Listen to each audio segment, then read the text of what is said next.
Rizwana Begum says, what's it like living in Mecca? Living in Mecca, I think it's amazing actually, but it differs from people to people, of course.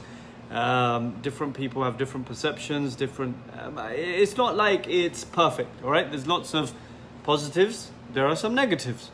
For me, the positives outweigh the negatives. Being able to go to the haram as often as I like, I think that's a positive, without a doubt.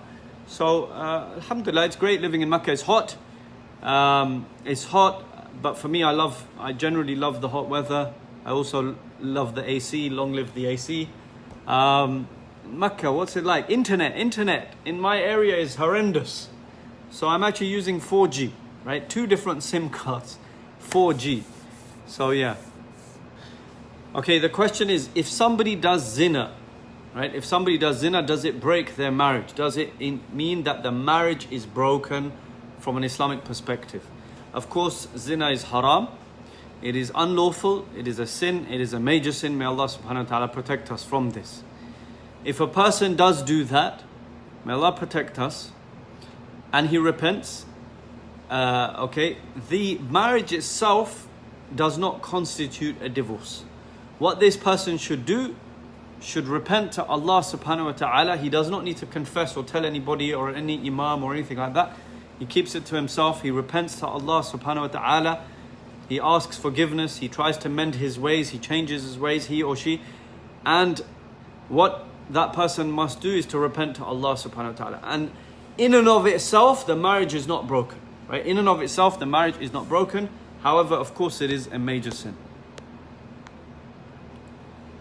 Right, Kiran Awan says, Assalamu alaikum Shaykh, wa alaikum salam. Hope you're well. Jazakallah khair. Quick question, is it better to live in rented accommodation if you cannot afford to pay cash to buy a property rather than get a mortgage? Yes, absolutely it is better, and many scholars would say it is obligatory to avoid interest, right? Even if it's for mortgage. And this is the correct view among the scholars.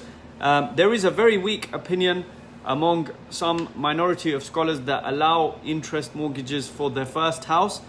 However, this is not a valid opinion. In fact, it is a very weak opinion.